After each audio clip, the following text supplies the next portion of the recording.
Friends, आप सभी का स्वागत है आपके अपने YouTube channel super study tricks में। आज हम डिस्कस करने वाले हैं यूपी ट्रिपल एससी वीडियो 2022 के लिए घटना चक्र बुक का प्रैक्टिस सेट नंबर 10। इससे पहले की वीडियो में हम 9 प्रैक्टिस सेट डिस्कस कर चुके हैं। अगर आपने अभी तक वीडियो के पिछले पार्ट नहीं देखे तो आप उन्हें प्ले लिस्ट में जाकर देख सकते हैं। आइए शुरू करते हैं हमारी आज की वीडियो। क्वेश्चन नंबर 1, ऊ और दीर्घ ऊ ध्वनि का उच्चारण स्थान क्या है? तो इसमें आपको बताना है ऊ और ऊ का उच्चारण स्थान क्या है। तो आइए देख लेते हैं। सबसे पहले आपको याद रखना है, पिछली वीडियो में भी हम ट्रिक डिस्कस कर चुके हैं, कचट तप, ये आपको याद रखना है।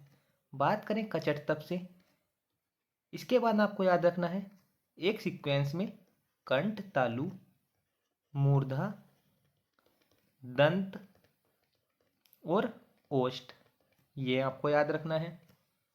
इससे आपको याद हो जाएगा कि कै वर्ग का उच्चारण किससे किया जाता है? कंठ से।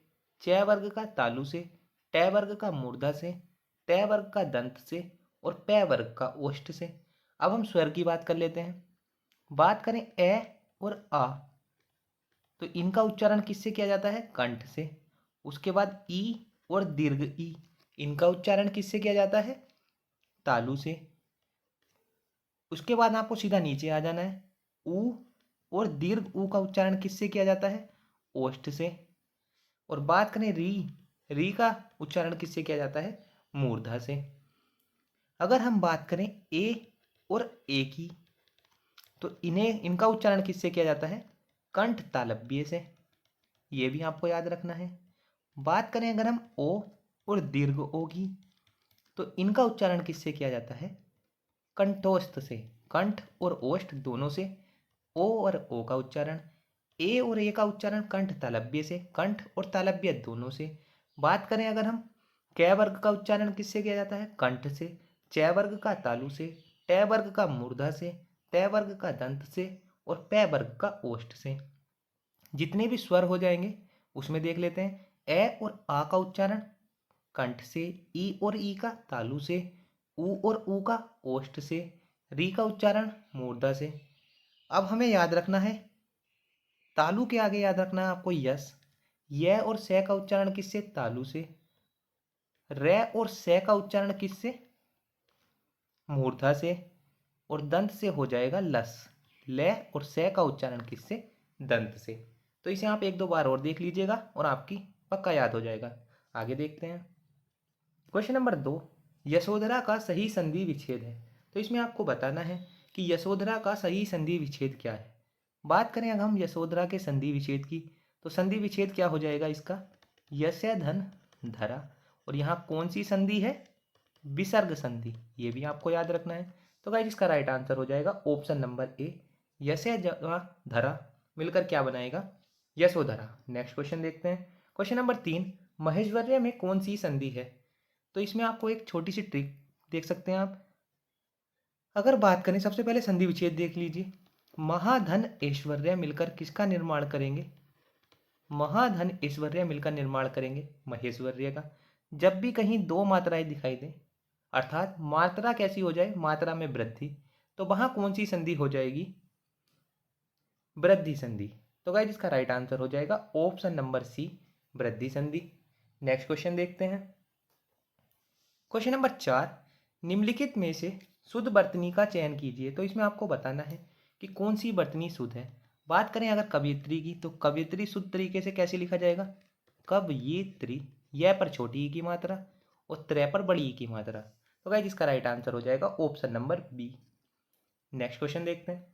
क्वेश्चन नंबर 5, निम्नलिखित में से कौन सी वर्तनी शुद्ध नहीं है? तो इसमें आपको बताना है कि कौन सी वर्तनी शुद्ध नहीं है। तो बात करें अगर हम अशुद्ध वर्तनी की, इसमें शत्रुघ्न बिल्कुल सही लिखा है, विभीषिका बिल्कुल सही लिखा है।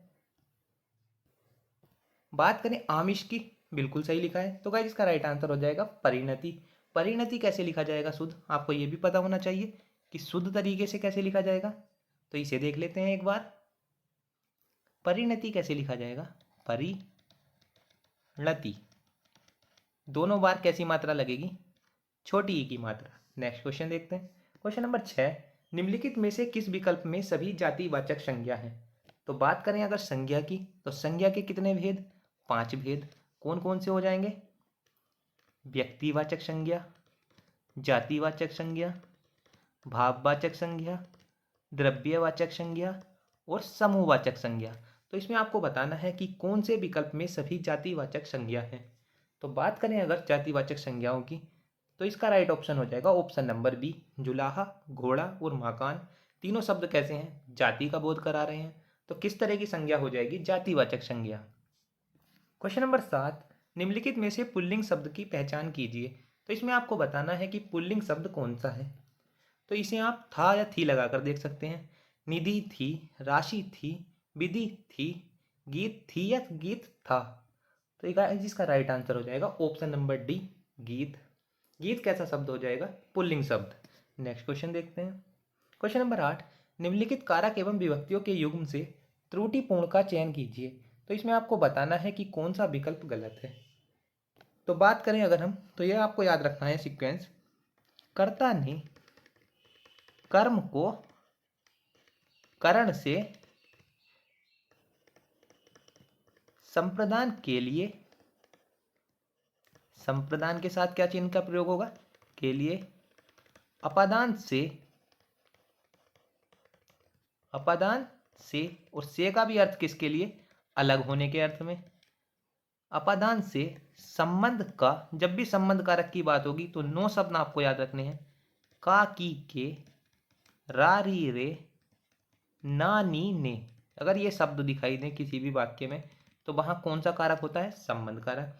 तो कर्ता ने कर्म को करण से संप्रदान के लिए, अपादान से अलग होने के अर्थ में, संबंध का अधिकरण में, अधिकरण में या पर, अधिकरण में संबोधन है। ये आपको याद रखना है, संबोधन के साथ हो जाएगा है। तो गाइस इसका राइट आंसर देख लेते हैं हम। इसका राइट आंसर क्या हो जाएगा? कर्ता ने कर्म को, यहाँ क्या होना चाहिए? कर्म को। तो गाइस इसका राइट आंसर हो जाएगा option number B. Question number 9 देखते हैं। तुम क्या खा रहे हो इस वाक्य में प्रयुक्त सर्वनाम है। तो इसमें आपको बताना है कि किस तरह का सर्वनाम है। बात करें अगर हम सर्वनाम का ऐसा भेद जिसमें किसी प्रश्न का बोध हो, वहां कौन सा सर्वनाम होता है? प्रश्नवाचक सर्वनाम। तो गाइस इसका राइट आंसर हो जाएगा option number C. Question number 10, निम्नलिखित में से किस वाक्य में सार्वनामिक विशेषण का प्रयोग हुआ है? तो इसमें आपको बताना है कि किस वाक्य में सार्वनामिक विशेषण का प्रयोग हुआ है। यह कलम किसकी है? यहाँ पहले ही वाक्य में किसका प्रयोग हुआ है? सार्वनामिक विशेषण का। आइए नेक्स्ट क्वेश्चन देखते हैं। क्वेश्चन नंबर 11, क्षत्रिय बड़े साहसी होते हैं इस वाक्य में बड़े शब्द क्या है? तो इसमें आपको बताना है बड़े क्या है। बात करें अगर हम साहसी की, तो साहसी क्या हो जाएगा? हमारा विशेषता बता रहा है, तो ये हो जाएगा विशेषण। ये आपको याद रखना है। बात करें क्षत्रिय की विशेषता बता रहा है, तो क्षत्रिय क्या हो जाएगा? हमारा विशेष्य। और बड़े क्या हो जाएगा? तो ऐसे शब्द जो विशेषण की भी विशेषता बताएं उन्हें क्या कहा जाता है? प्रविशेषण। ये आपको याद रखना है कि ऐसे शब्द जो विशेषण की भी विशेषता बताएं वह क्या कहलाते हैं? प्रविशेषण। तो यहाँ बड़े किसकी विशेषता बता रहा है? साहसी की। तो गाइस इसका राइट आंसर हो जाएगा ऑप्शन नंबर ए, प्रविशेषण। नेक्स्ट क्वेश्चन देखते हैं। क्वेश्चन नंबर 12, माँ बच्चे को नौकरानी द्वारा सुलवाती है इस वाक्य में कौन सी क्रिया का प्रयोग हुआ है?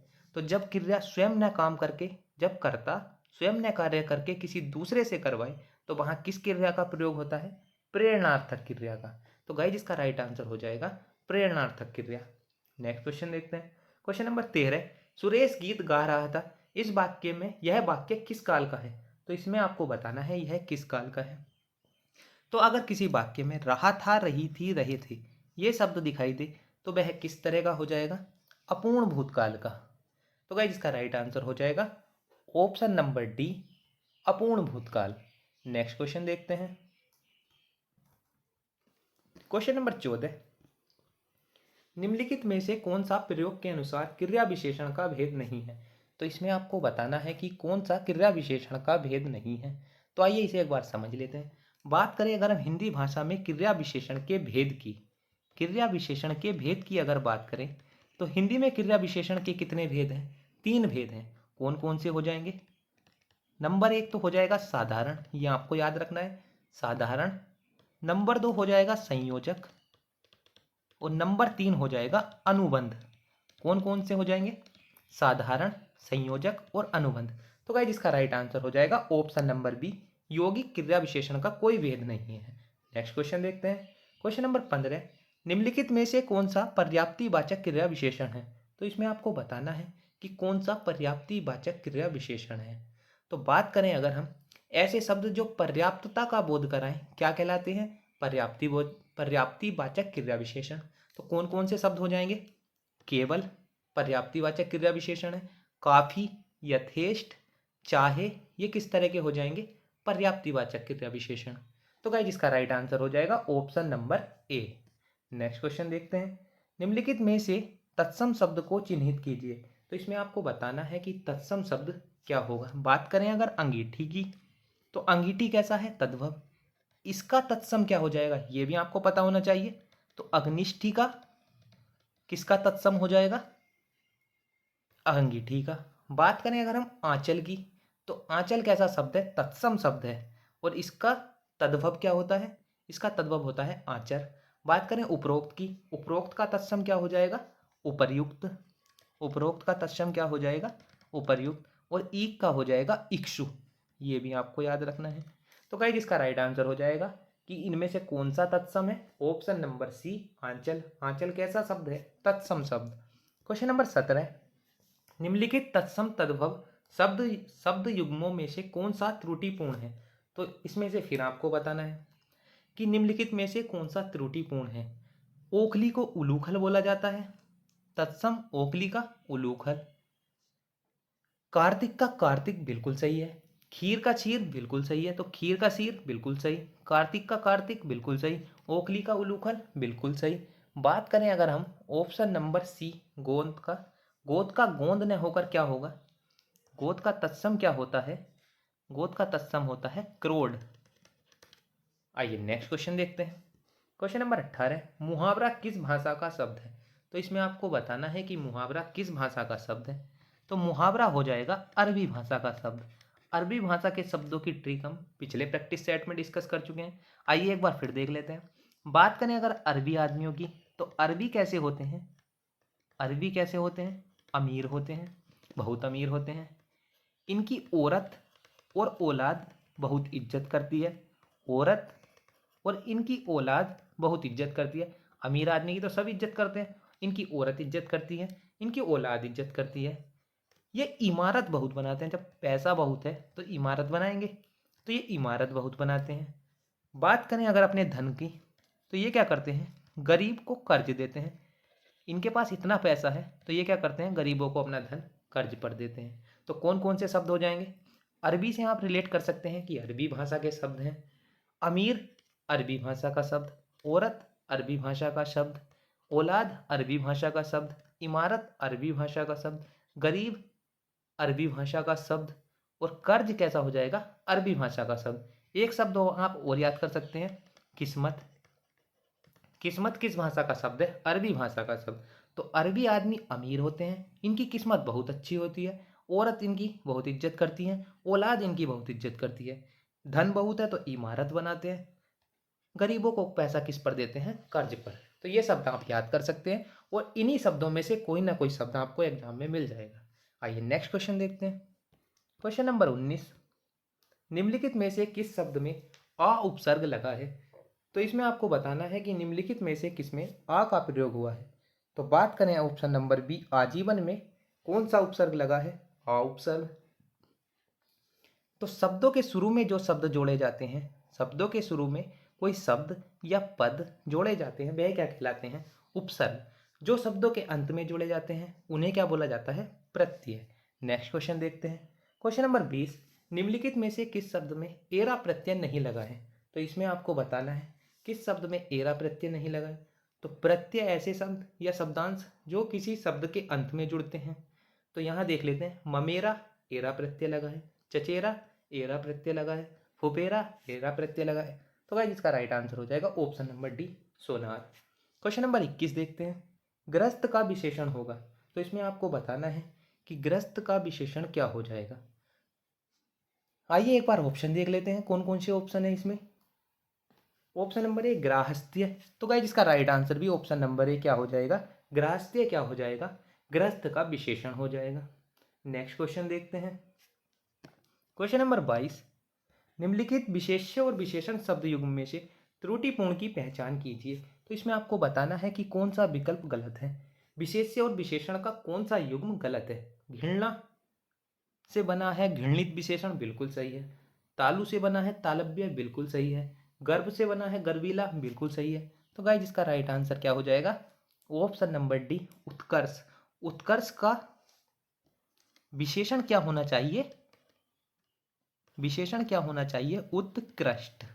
ये आपको याद रखना है। नेक्स्ट क्वेश्चन देखते हैं। क्वेश्चन नंबर 23, नीलगाय में कौन सा समास है। तो इसमें आपको बताना है कि नीलगाय में कौन सा समास है। तो गाइस इसका राइट आंसर हो जाएगा ऑप्शन नंबर सी कर्मधारय समास। तो नीली है जो गाय, इसमें कौन सा समास हो जाएगा, कर्मधारय समास। तो समास का ऐसा भेद जहां विशेषण या विशेष्य उपमेय या उपमान का बोध हो, वहां कौन सा समास होता है, कर्मधारय समास। ये भी आपको याद रखना है। क्वेश्चन क्वेश्चन नंबर 24, सत्सई में कौन सा समास है। तो इसमें आपको बताना है कि सत्सई शब्द में कौन सा समास है। तो सत्सई का अर्थ हो जाएगा 700 का समाहार। तो समास का ऐसा उदाहरण जिसमें पहला शब्द संख्या का बोध कराए, वहां कौन सा समास होता है, द्विगु समास। तो गाइस इसका राइट आंसर हो जाएगा ऑप्शन नंबर ए द्विगु समास।